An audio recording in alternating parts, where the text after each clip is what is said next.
Hey there.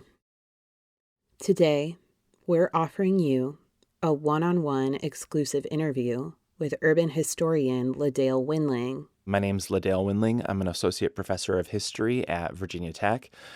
He, him pronouns. LaDale is a leading scholar on redlining.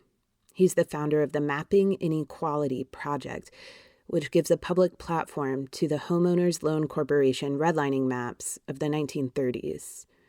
I really encourage anyone listening to visit this easy-to-use, interactive online tool. And take a look at the map for your city, if you live in a city, and compare it to what you know about the city today. You're listening to Wading Between Two Titans, a podcast by the Repair Lab about sea level rise, housing, and the history of race in coastal Norfolk, Virginia. I'm Adrian Wood. If you listen to episode 2, you'll remember that redlining is the Depression-era set of policies and practices that paved the way for government neglect of neighborhoods based on race. Redlining is basically the systematic denial of government-sponsored home loans due to racial and demographic factors. And on the other hand, the government investment in neighborhoods that are deemed valuable. LaDale and I talked about the history of redlining, some of the philosophy behind it, some of the people who contributed to it becoming so embedded in how the American home finance system works, even still today. We also talked about how redlining interacts with environmental risk like flooding, especially in cities like Norfolk. But the first thing that I wanted to ask LaDale was, how did this happen?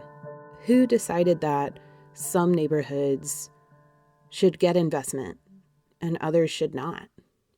Why can't they all get investment? Does it seem like there was already some kind of preconception that some neighborhoods would be good and some would not, that there would be a difference? Because clearly, they didn't go in being like, everybody's going to get the same chance at home ownership. Right. You're quite perceptive in that. Congress and the Roosevelt administration, even the Hoover administration a bit in 1932, whoa, a third of homes with mortgages are in default. We need help. Does anybody have ideas? There was a group of academics in Chicago who had been working on this. Mostly they're based at Northwestern University. This research center is led by what then was the most prominent economist in the country. His name was Richard Ely, basically created the discipline of economics. He was very well connected. Roosevelt comes to office and Ely is extremely well positioned to basically say, yes, this is what you should do in order to deal with the home finance crisis. The federal government got involved and Hulk refinanced 1 million mortgages, about a fifth of all mortgages across the country. So Eli was kind of sitting there, tapping his nails, waiting for the president to call him. He had spent his life building this power network of realtors, it seems and disseminating his ideas and building connections. So it's an intergenerational concept that has just snowballed into this idea that his disciples would eventually inherit, and then they also disseminated. Yeah, exactly. Okay, so one day Richard Ely was like, yes, Mr. President, finally you've called. I know exactly what you should do. You should make Hulk. Was it his idea to do the maps? Or why did the maps enter the picture? So there was this office within Hulk, which is called the Mortgagee Rehabilitation Division, had this question. They realized, if we're going to be on the hook for 1 million mortgages, and we're kind of priming and training the private sector for what the rules are for lending and finance and valuation for the rest of the century, how are we going to do that? Because there was no national. Wow. Okay. So they were handed this task of manage 1 million mortgages and figure out who to give them to. Yeah, exactly. And so Exactly. this office is like, what could we please get further direction? And Yes, the exactly. greater umbrella org is like, no, like figure it out. Essentially, Hulk and the Mortgage Rehabilitation Division sent out surveys. I mean, I think we know then what happened is these individual realtors wrote on their surveys their own interpretations of what was worthy and what was not. And in there was just all of their implicit bias and personal racist beliefs and classist beliefs and, projections. And then they sent it back and the Hulk made the maps based on that. Yes, that's basically right. It's just so chilling because it seems like when you hear about this bureaucratic process, it just seems like this totally could have happened last year. Right, absolutely. That kind of ongoing partnership with the private sector is a regular feature of regulatory agencies. It absolutely could and does happen across like all federal agencies, like to this day. Oh, it's horrifying. Whether it's Hoover or whether it's Roosevelt or Obama, Trump, or the Biden administration, they would not see that as a failure of the democratic process or of government regulation. We say, like, this is the worst example of how that process works.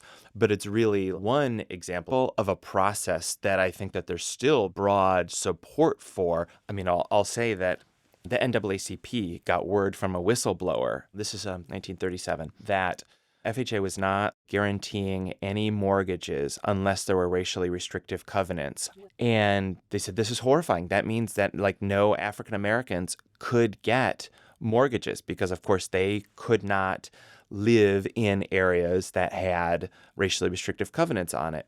And so they got a meeting with Franklin Roosevelt. Roosevelt writes to his head of FHA and he says, like, what should we say about this? What's going on?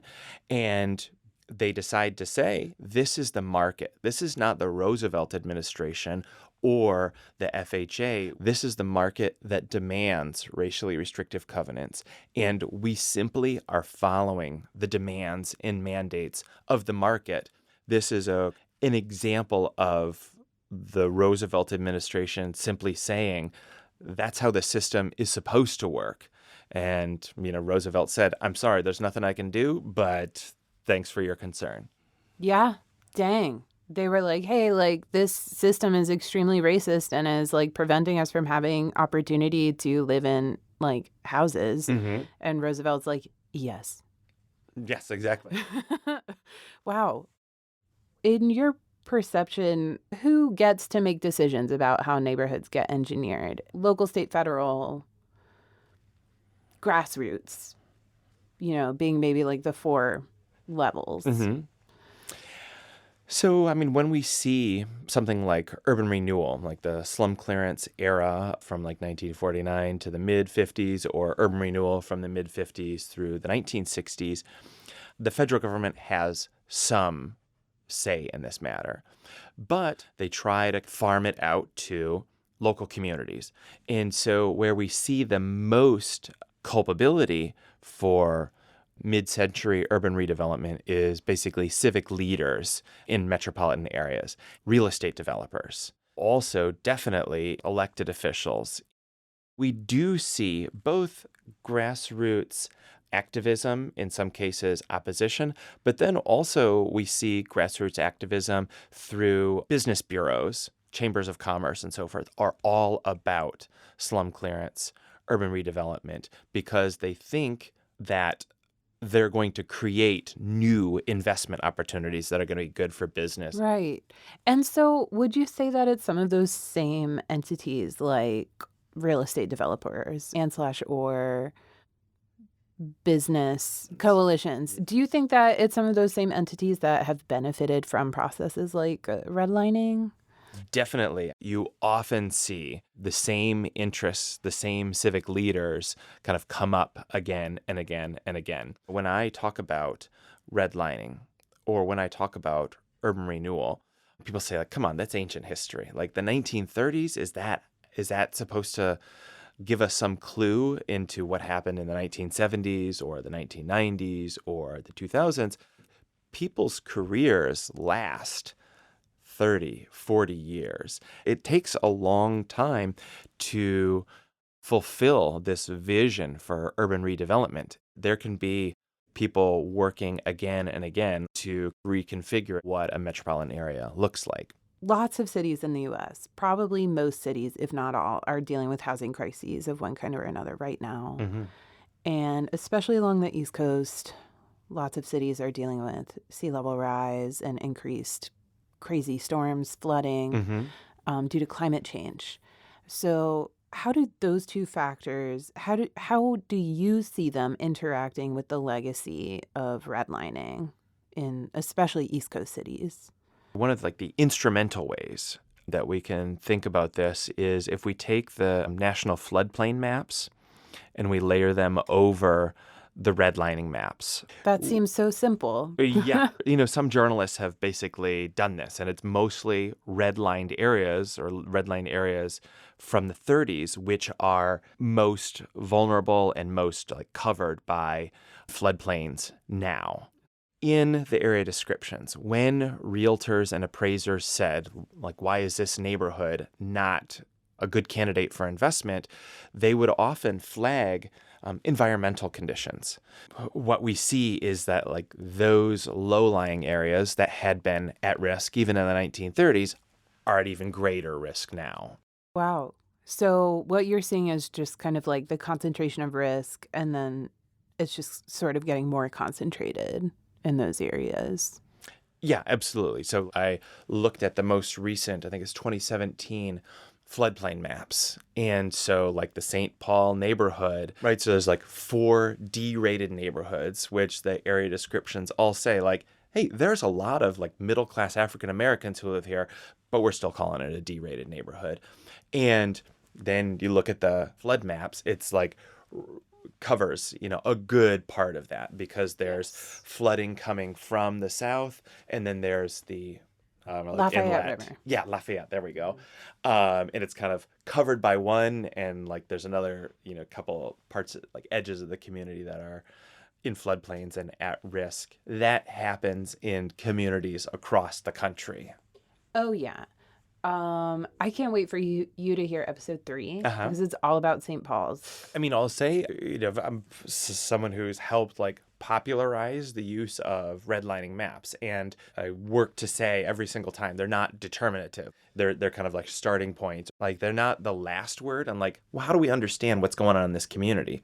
But if you, go to Norfolk and think what's going on here? Why is that area, why is there so much public housing in one place?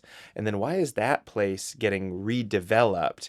And then someone shows you the redlining maps. You're okay, this is making a little bit more sense. And then it's it's a good starting point for then investigating the politics and the real estate development, who the real estate interests are, and why hasn't there been flood remediation up to now? And why only in this one part of the neighborhood? That's the exciting stuff that you're doing.